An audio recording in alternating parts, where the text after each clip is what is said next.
Hello everyone. आज की इस वीडियो में बात करने वाले हैं भेषज कल्पना का चैप्टर नंबर सेकंड, जिसमें हम पढ़ेंगे आधारभूत सिद्धांत के बारे में। तो सबसे पहले हम बात करेंगे परिभाषा और मान के बारे में कि परिभाषा और मान क्या होते हैं। जिसके परिभाषा के बारे में क्या कहा गया, जिसके द्वारा वाक्यों का संक्षिप्त में ज्ञान किया जाता है, वह परिभाषा कहलाती है। तो जिसके द्वारा क्या पता चलता है, हमें वाक्यों का डिटेल में पता चलता है, उसको हम क्या कहते हैं, परिभाषा कहते हैं। और उदाहरण में जैसे एग्जांपल के लिए त्रिफला, तो अगर हम त्रिफला वर्ड कहते हैं तो त्रिफला किससे हमें तीन चीज़ें पता चलती हैं, हरित की, विविध की और आम्ल की। मतलब मैंने त्रिफला कहा तो मुझे तीन चीज़ों का यहाँ पे ज्ञान हो गया, हरित की, विविध की और आम्ल की। तो इसको हम कहते हैं परिभाषा। दूसरा है मान। आयुर्वेद में परिभाषा ज्ञान के साथ ही औषधि कल्पनाओं का निर्माण, सेवन, पथ्य सेवन, अनुपान आदि विविध कार्यों के लिए मान का ज्ञान होना अत्यंत आवश्यक होता है। मान मतलब डोज, ठीक है। तो हमें साथ साथ परिभाषा के साथ साथ क्या है, आयुर्वेद में मान का भी, या हम कह सकते हैं हमारा डोज का भी इम्पोर्टेंस है। जैसे यदि सीतोपलादी चूर्ण का प्रयोग 2 से 3 रत्ती की मात्रा में किया जाए तो उसका शरीर पर प्रभाव नहीं पड़ता। मतलब अगर हम क्या करें, सीतोपलादी चूर्ण को 2 से 3 रत्ती तक लेंगे तो हमारी बॉडी पे कोई भी इफेक्ट नहीं होगा। लेकिन लक्ष्मी विलास रस, समीर पंगरस का उपयोग एक मात्रा से अधिक अगर किया जाए तो इसका शरीर पर क्या होता है, हानिकारक प्रभाव होता है। तो ये है हमारा मान। तो सबसे पहले हमने पढ़ लिया मान और परिभाषा के बारे में। अब हम बात करते हैं अनुक्त या विशेषोक्त ग्रहण, ठीक है। अब हम बात करते हैं इसमें क्या कहा गया। औषधि के सेवन के अगर समय का ज्ञान ना हो तो हमें क्या करना है, औषधि को प्रातःकाल सेवन करना है। मतलब अगर हमें नहीं बताया है या हमें नहीं पता है कि हमारी जो मेडिसिन है वो किस टाइम लेनी है, तो हमें वो मेडिसिन आयुर्वेद के अकॉर्डिंग कब लेनी है, सुबह के टाइम पे लेनी है, ठीक है। अगर किसी द्रव्य के अंग विशेष का ज्ञान न होने पर वनस्पति की जटा, मतलब अगर ये नहीं बताया गया कि जो हम मेडिसिन प्रिपेयर कर रहे हैं तो उसमें क्या चीज़ लेनी है, हमें उसके पत्ते लेने हैं या हमें उसकी जड़ लेनी है या हमें उसके फ्लावर लेने हैं, कुछ भी मतलब बताया नहीं गया, तो तुम्हें क्या बताया गया, उसकी जड़ यानी कि जटा लेनी है, उसकी रूट लेनी है, ठीक है।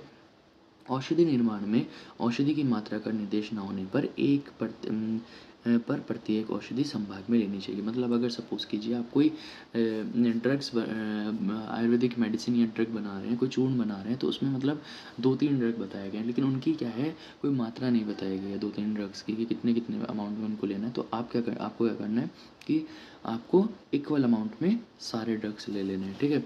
पात्र विशेष का निर्देश न होने पर मिट्टी का पात्र, मतलब ये नहीं बताया गया कि जो हमारी मेडिसिन है वो हम किस में बनानी है, ठीक है। तो अगर मतलब यूटेंसिल्स के बारे में नहीं बताया गया तो तुम्हें कौन सा लेना है, मिट्टी के बर्तन में लेना है। अगर आपको भावना आदि के लिए द्रव्य का निर्देश न होने पर जल और अनुक्त तेल के स्थान पर तिल तेल ग्रहण करना चाहिए। मतलब अगर ये नहीं बताया कि जो हमारे मेडिसिन बना रहे हैं तो उसको किसकी भावना देनी है, तो अगर उसके बारे में नहीं बताया गया तो आपको जल की भावना देनी है, ठीक है। और अगर तेल के बारे में अगर नहीं बताया गया तो आपको तिल का तेल ग्रहण करना चाहिए। मतलब तिल का तेल सबसे ज़्यादा श्रेष्ठ होता है, तो आपको वही देना है। औषधि योगों में एक औषधि 2 बार लिखी हो तो उसे दोगुनी मात्रा में लिखना चाहिए। मतलब अगर कहीं पे जब हम कोई औषधि की मतलब बना रहे हैं, मेडिसिन प्रिपेयर कर रहे हैं, तो उस टाइम पे हमें क्या करना है, अगर कोई मेडिसिन 2 बार लिखी है तो हमें उस मेडिसिन को दुगने अमाउंट में वहाँ पे लेना है, ठीक है। अगर हमें ये नहीं पता है कि इसी प्रकार मतलब घृत, मूत्र एवं दूध का स्पष्ट निर्देश न होने पर गोमूत्र, गोघृत एवं गोदूध का ग्रहण करना चाहिए। मतलब क्या है कि अगर हमें घी बताया है, मूत्र बताया है और दूध बताया है, लेकिन ये नहीं बताया कि किसका घी लेना है या किसका मूत्र लेना है। तो अष्टमूत्र आपने पढ़े होंगे या अष्ट दूध पढ़े होंगे, तो वहाँ पे ये चीज़ नहीं बताई गई। तो आपको किसका लेना है, गौ का मूत्र लेना है, गाय का मूत्र लेना है, या गाय का घी और गाय का दूध का ही ग्रहण करना चाहिए, ठीक है। इसी तरह लवण का स्पष्ट निर्देश न होने पर सेंधम लवण का ग्रहण करना चाहिए। मतलब अगर आपको नमक के बारे में नहीं बताया गया कि कौन सा नमक लेना है, तो आपको वहाँ पे कौन सा सैंधव नमक लेना है। पंचकोल के कर्म में कौन से लेना है, पिपली, पिपलामूल, चव्य, चित्रक और सौंठ, इन पांचों को एक एक तोले की मात्रा का ज्ञान हो जाता है, ठीक है। अगर वहाँ पे क्या है, पंचकोल बताया गया, पंचकोल के ड्रग्स बताए गए, तो वहाँ पे इनको सबको एक एक ही मात्रा, एक एक कोल की मात्रा में ही लेना है, ठीक है। अब हम बात करते हैं औषधि द्रव्यों की विशिष्टता। मतलब जो हमारे मेडिसिन जिनसे बनी है तो उनकी क्या प्रॉपर्टीज़ होनी चाहिए। तो क्या है, सूत्र स्थान में चरक संहिता सूत्र स्थान चैप्टर नंबर 9 और 7th श्लोक में बताया गया है। तो अर्थात औषधि क्या होनी चाहिए, प्रभुत मात्रा में उपलब्ध होनी चाहिए, ठीक है। जो भी हम औषधि ले रहे हैं वो कैसी होनी चाहिए, बहुत ज़्यादा अमाउंट में उत्पन्न होनी चाहिए, प्रेजेंट होनी चाहिए। और जो औषधि है वो रोग को नाश करने में समर्थ होनी चाहिए, मतलब वो रोगों को नाश करने वाली होनी चाहिए। और एक औषधि में अनेक प्रकार की कल्पनाएँ, मतलब उसकी अल्टरनेटिव फ़ॉर्म्स बना लेनी चाहिए। जैसे हम कल्क बना सकते हैं, क्वाथ बना सकते हैं, चूर्ण बना सकते हैं, ठीक है? तो उसमें अल्टरनेटिव फ़ॉर्म्स में उसको हम प्रिपेयर कर सकें। एवं औषधि का रस, गुण, वीर्य, विपाक आदि से युक्त होने पर ही भेषज निर्माण के लिए लिया जाना चाहिए। मतलब अगर वो औषधि लेनी है, जो औषधि क्या है हमारा, जिसमें को जो अपने रसों से पूर्ण है, गुण है, वीर्य, विपाक, उसमें सब चीज़ें पाई जाती हैं, उसी औषधि को हमें भेषज निर्माण में यूज़ करना चाहिए। अब हम बात करते हैं पंचविध कषाय कल्पना। पंचविध कषाय कल्पना क्या होता है? देखिए, सबसे पहले हम बात करते हैं कषाय क्या होता है, ठीक है? तो कषाय क्या होता है? कंठस्य कर्षणात्, ठीक है? कंठ पे, मतलब जो कंठ के लिए क्या होता है? अहितकारी होता है, अहितकर होता है, ठीक है? मतलब जब हम किसी मेडिसिन है ना, तो कषाय क्या है? एक तरीके से आप मेडिसिन समझ सकते हो यहाँ पे, ठीक है? तो जो मेडिसिन होती है वो हमारे क्या है, गले में जाके हमारे गले में अच्छा फ़ील नहीं कराते, तो मतलब क्या है, कंठ के लिए अहितकर है। कल्पना मतलब होता है उसकी अल्टरनेटिव फ़ॉर्म्स। तो मतलब जो हमारी मेडिसिन है उसकी अल्टरनेटिव फ़ॉर्म्स, तो 5 अल्टरनेटिव फ़ॉर्म बताई गई हैं। यहाँ पे हमारे बेसिक जो मेजर हैं वो आयुर्वेद में 5 बताई गई, जैसे हमारा सिरप, ठीक है? या इस तरह की जो हमारी टैबलेट्स वगैरह हैं, तो ये भी हमारी बताई गई है। तो अब देखिए यहाँ पे सबसे पहले जो पंचविध कषाय कल्पना का वर्णन है वो आचार्य चरक ने दिया था, चरक सूत्र स्थान चैप्टर नंबर 4 में, ठीक है? तो बताया वहाँ पे, पंचविध कषाय कल्पना में थी तथ्य सरस कल्क श्रित शीत फांड कषाय इति तेषां यथा पूर्वं बला अधिकम् अतः कषाय कल्पना, ठीक है? तो यहाँ पे देखिए इसके बारे में क्या कहा गया है, आपका श्लोक है चरक सूत्र स्थान चैप्टर नंबर 4 में दिया गया है कि मतलब जो कल्पनाएँ होती हैं वो कितनी होती हैं? 5 होती है। सवरस, कल्क, श्रित, शीत, फांड और, ठीक है, हमारे पास 5 हो गए, सवरस, कल्क, श्रित, शीट और फांड। अब इसमें क्या कहा गया है कि जो कल्पना पहले आती है, मतलब जैसे हमारी सवरस कल्पना पहले है, उसके बाद हमारी क्वाथ है, तो जो पहले आती है वही उतना ज़्यादा बलवान होता है। मतलब सबसे ज़्यादा बलवान कौन-सी कल्पना है? हमारी सवरस कल्पना है। तो देखिए यहाँ पे क्या कहा गया है, कषाय कल्पनाओं यथापूर्व बलवान होती हैं, अर्थात फांड से हीम बलवान होगा, हीम से क्वाथ, क्वाथ से कल्क और कल्क से क्या होगा? सबसे बलवान सवरस होता है। तो सवरस कैसे होता है? बलवान और गुरु होता है, ठीक है? ये कषाय कल्पना सभी व्याधियों एवं रोगी के बल पर निर्भर करती है। मतलब हमें देखना है कि जो हमारा रोगी है और जो हमारा रोग है, ठीक है? रोग है और दूसरा देखना है रोगी का बल, उसके अकॉर्डिंग ही हमें देनी है, ठीक है? मतलब सपोज़ कीजिए जो हमारा सवरस है वो सवरस कैसे है? गुरु है और सबसे ज़्यादा बलवान है। तो अगर व्याधि बलवान होगी, ठीक है? तो ही हमें सवरस का वहाँ पे यूज़ करना है, और मतलब जो हमारा रोगी है, ठीक है? वो रोगी कैसे बलवान है, मतलब सहन कर लेगा उसके लिए इसको, ठीक है? तो हमें उस रोगी पे ही सवरस का यूज़ करना है, ठीक है? क्योंकि सभी कषाय कल्पनाएँ सभी रोगों में समान रूप से लाभकारी नहीं होते हैं, ठीक है? मतलब जैसा रोग होगा उसी के अकॉर्डिंग हमें कषाय की जो फ़ॉर्म है, मतलब जो कल्पना है उसको ही हमें देना है। इस प्रकार भेषज कल्पना में पंचविध कषाय कल्पना ही मौलिक सिद्धांत बताया गया। तो हमारा जो भेषज कल्पना है उसमें 5 पंचविध कषाय कल्पनाएँ को ही मौलिक सिद्धांत बताया गया। मतलब इसमें हम क्या पढ़ेंगे? सवरसकल्क, शीत और फांड, ठीक है? अब हम बात करते हैं कि नेक्स्ट टॉपिक है हमारा द्रव्य स्थिति रस गुण वीर्य विपाक तथा प्रभाव, ठीक है? जो द्रव्य में स्थित रस गुण वीर्य विपाक है उनका क्या रोल है, ठीक है, भेषज कल्पना में? तो द्रव्य स्थित रस गुण वीर्य विपाक और प्रभाव, ये 5 ही द्रव्य में रहकर अपने कार्य कर्मों को करते हैं, ठीक है?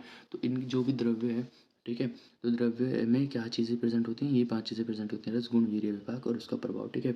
और यही क्या करते हैं? अपने अपने कर्मों को कराते हैं, ठीक है? जैसे हम बात करते हैं और साथ-साथ जैसे हम रस की बात करते हैं, जैसे मधुर, अम्ल, लवण, कटु, तिक्त, कषाय, ये 6 रस होते हैं, और ये 6 रस क्या होता है? ये भी यथापूर्व बलशाली होता है। मतलब मधुर रस सबसे ज़्यादा बलवान होता है, उसके बाद अम्ल रस, उसके बाद लवण, कटु, फिर तिक्त, और सबसे कम बलवान कौन होता है? कषाय रस होता है, ठीक है? और अगर हम ये जैसे हमने पढ़ा था फर्स्ट प्रॉफ में कि मधुर, अम्ल, लवण रस क्या करते हैं? ये वात दोष का नाशक करते हैं। तिक्त, कटु, कषाय क्या करते हैं? कफ का। और हमारा कषाय, तिक्त और मधुर क्या करते हैं? पित्त का नाश करने वाले होते हैं, ठीक है? इसी तरह अगर हम बात करते हैं, तो हमने हो गई रस के बारे में बात। अगर हम बात करते हैं कि गुण के बारे में, अगर देखिए वातनाशक रोग रसों में यदि रुक्ष गुण पाया जाए या लघु गुण पाया जाए या शीत गुण पाया जाए तो वह वात का नाश नहीं करेंगे, भले ही उनमें रस प्रेजेंट है, अ, मधुर अम्ल लवण रस थे जो वात का शमन कर रहे थे, लेकिन अगर उनमें क्या पाया जा रहा है, कोई गुण ऐसा पाया जा रहा है जैसे रुक्ष गुण, लघु गुण और शीत गुण, तो वहाँ पे वात का नाशक नहीं करेंगे, वात नाशक नहीं होंगे, ठीक है? इसी तरह अगर श्लेष्म नाशक रसों में क्या हो, इसने गुरु और शीत गुण हो तो वह क्या नहीं करेंगे, कफ का नाश नहीं करेंगे। इसी तरह पित्त शामक रसों में अगर क्या हो, उष्ण, तीक्ष्ण और लघु गुण हो तो वह पित्त का शमन नहीं करेंगे। इस प्रकार हमें औषधि के लिए प्रयुक्त द्रव्यों में स्थित रसगुण आदि के पांच भौतिक संकटों का ध्यान अत्यंत आवश्यक है। अब सब क्या कहा गया है, क्योंकि अगर सपोज कीजिए किसी का वात बड़ा है तो आपने मधुरस दे दिया, लेकिन मधुरस का कोई द्रव्य दे दिया, लेकिन आपको ये नहीं पता कि वो द्रव्य के गुण कैसा है, रुक्ष है, लघु है और शीत है। तो वो क्या करेगा, आपने तो मधुरस सोच के दे दिया था, ठीक है, लेकिन वो क्या करेगा, रुक्ष गुण या लघु गुण होने की वजह से क्या करेगा, वात का और ज़्यादा प्रकोप करा देगा, ठीक है। तो इसीलिए हमें जो वैशज्य कल्पनाएं यहाँ पे बताया गया कि हमें रस, गुण, वीर्य, विपाक और प्रभाव का भी पता होना चाहिए, ठीक है। द्रव्य स्थित गुण, ये इंपॉर्टेंट लाइन है, द्रव्य स्थित गुण एवं जैसे लघु, गुरु, शीत, स्निग्ध, रस आदि पांच महाभूत आकाश, पृथ्वी, जल, वायु एवं अग्नि पर ही निर्भर होते हैं। मतलब जो हमारे गुरु या लघु शीत गुण है वो किस पे डिपेंड करते हैं, पंच महाभूत पे डिपेंड करते हैं। कौन सा महाभूत है उसके उसमें द्रव्य में प्रेजेंट है, उसी के अकॉर्डिंग उस द्रव्य की क्या होगी, वो प्रॉपर्टी होगी, ठीक है। अब हम बात करते हैं रस और महाभूत। जैसे अगर हम बात करें कौन से रस में कौन सा महाभूत प्रेजेंट होता है, ये आपने पहले भी पढ़ा होगा फर्स्ट प्रॉफ में। जैसे हमारे पास 6 रस होते हैं, मधुर, अम्ल, लवण, कटु, तिक्त और कषाय। तो मधुर रस में कौन सा महाभूत प्रेजेंट होता है, जल और पृथ्वी। अम्ल में पृथ्वी और अग्नि, लवण में जल और अग्नि, कटु में वायु और अग्नि, तिक्त में वायु और आकाश और कषाय में कौन सा होता है महाभूत, वायु और पृथ्वी महाभूत प्रेजेंट होते हैं, ठीक है। अब इसके बाद है नेक्स्ट टर्म संस्कार। संस्कार को हम क्या कहते हैं, गुण अंतराधान शक्ति विशेषम कल्पनार्थ जय कल्पना क्रियते। मतलब अर्थात द्रव्यों में विशिष्ट शक्ति उत्पन्न करने के लिए कल्पना की जाती है, जिसमें वह रोगनाशक में विशेष कार्यकारी हो सके। मतलब क्या है, जो हमारे द्रव्य हैं उनमें द्रव्यों में क्या करना, कोई एक विशिष्ट शक्ति, मतलब जो उनमें गुण या शक्ति को उत्पन्न कराना, ठीक है, ताकि क्या कर सके, वो रोग को नाश करने में कार्यकारी हो सके, उसको हम क्या कहते हैं, संस्कार कहते हैं। आचार्य चरक ने संस्कार के महत्व को वर्णित किया है और बताया किसमें है, ये अष्टविध विशेष आयतन। जब हमने फिजियोलॉजी में अष्टविध विशेष आयतन पढ़े तो वहाँ पे कर्ण, मतलब कर्ण जो था उसको, संस्कार को एक आयतन बताया, तो अष्टविध विशेष आयतन में हमने पढ़ा था, ठीक है। तो ये आचार्य चरक ने सबसे पहले बताया था। संस्कार के द्वारा द्रव्यों में गुण अंतर्धान एवं अन्य गुणों की उत्पत्ति होती है। तो संस्कार के थ्रू क्या होता है कि जो हमारा द्रव्य है उसमें गुण बढ़ते हैं या अन्य गुणों की उत्पत्ति होती है। द्रव्यों में विशिष्ट क्रियाओं द्वारा गुण अंतर्धान किया जा सकता है। अब देखिए, आपको जो संस्कार है या मतलब गुण में चेंज कराने हैं वो किसके थ्रू करा किया जा सकता है, तो आप वाटर के थ्रू करा सकते हो, अग्नि के थ्रू करा सकते हो उसके गुण में परिवर्तन, ठीक है, या तुम डिस्टिलेशन के प्रोसेस वगैरह से करा सकते हो। तो इसी में अब हम बात करते हैं कि सबसे पहले तोय सन्निकर्ष। तोय मतलब होता है वाटर। तो सामान्य अर्थ जल, जल, किंतु विशिष्ट अर्थ में तोय सन्निकर्ष किसी भी द्रव्य, सवरस, कल्क, क्वाथ, गोदूध, गोमूत्र आदि के संयोग का निर्देश माना जा सकता है। मतलब क्या है, ये बताया है कि आप इनका यूज़ करके, मतलब सवरस, कल्क, क्वाथ, दूध, मूत्र, मतलब जितने भी लिक्विड हमारे द्रव्य हैं, जो द्रव्य हैं, उनके संयोग से कोई भी चेंज करा रहे हो, कोई भी गुणों में बढ़ोतरी करा रहे हो, तो उसमें उसको हम क्या कहेंगे, हमारा तोय सन्निकर्ष संस्कार कहेंगे। जैसे अगर क्या करा सकते हो आप, जल में भिगोकर, तो आप क्या करो, जल में भिगो कर रख दो कोई चीज़, तो उसके जो गुण होंगे वो है ना, उसके गुणों में चेंज आ जाएगा। जैसे आप सभी करते हैं, बादाम को पानी में भिगो के रख देते हैं ना, तो उसके गुण में परिवर्तन हो जाता है, ठीक है। तो जैसे हम जल में भिगो कर रखते हैं, तो ये जल में भिगोने में कौन से आते हैं, हीम का निर्माण, फांड निर्माण और तुंडरोधक निर्माण, ठीक है। ये इसके एग्जांपल्स हैं।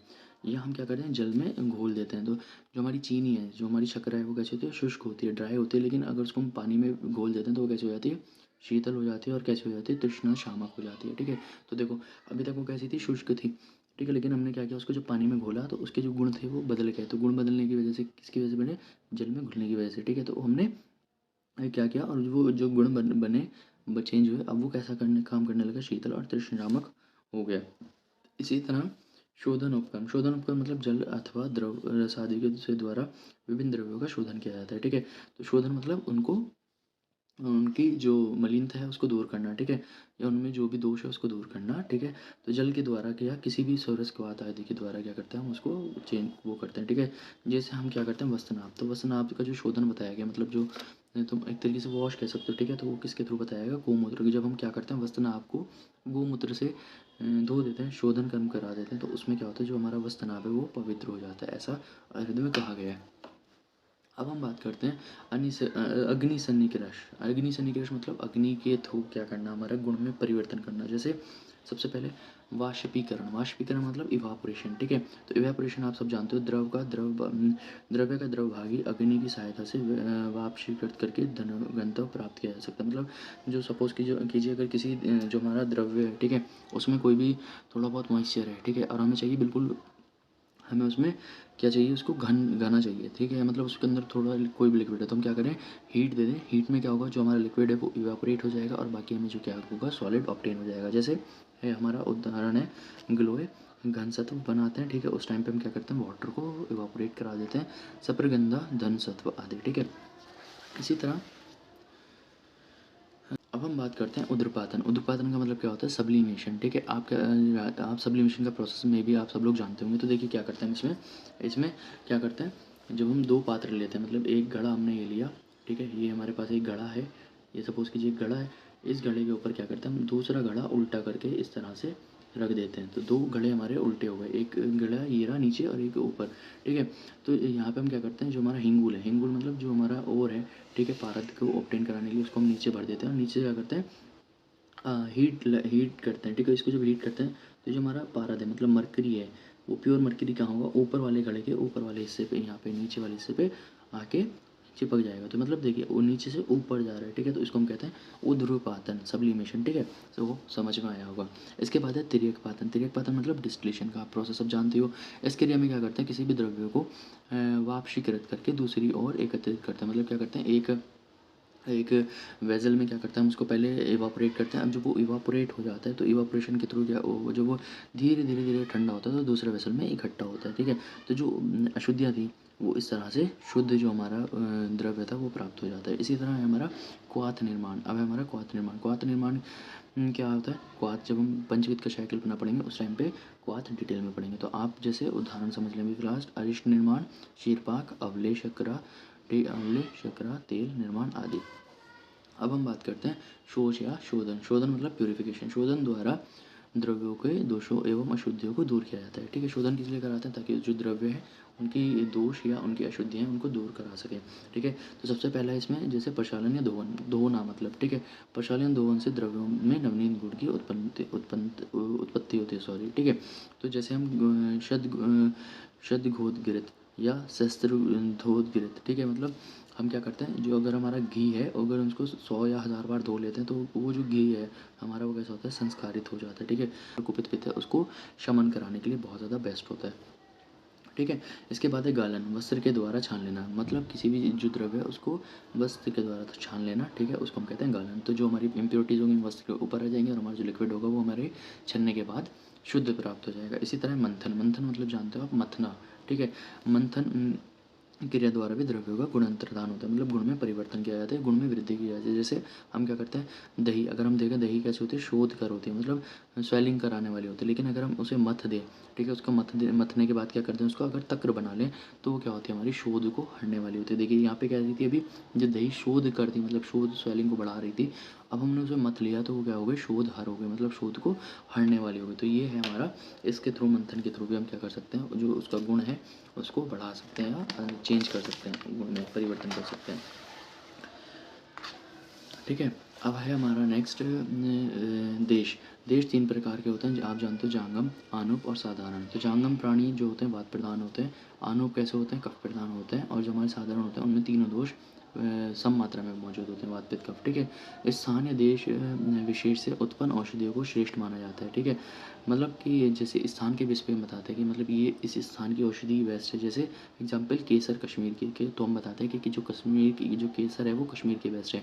अश्वगंधा नागौर की बेस्ट है। सफ्टिका या मतलब नवसादर, ठीक है, या सॉरी सफ्टिका मतलब फिटकरी, वो कैसे किसकी है, सौराष्ट्र की श्रेष्ठ मानी जाती है। तो मतलब देश का भी इम्पोर्टेंस है कि हम बात करते हैं कि देश का भी भेषज में इम्पोर्टेंस है कि कौन से देश की है, तो हम उसके बेसिस पे उसको डिसाइड करते हैं कि इस देश की बेस्ट होगी, इस देश की सबसे ज़्यादा ख़राब होगी, इस तरह से, ठीक है। तो ये हमने यहाँ तक पढ़ लिया। नेक्स्ट वीडियो में बहुत सारे अभी टॉपिक्स बाकी हैं, जैसे काल बाकी है, वासन बाकी है, भावना बाकी है, भाजोनोपकरण बाकी है, तो और औषधियों का नामकरण किस तरह करते हैं वो बाकी है। तो हम बात करेंगे सेकंड पार्ट में वीडियो के। अगर आपको वीडियो पसंद आई है तो प्लीज़ चैनल को सब्सक्राइब कर लेना। Thank you.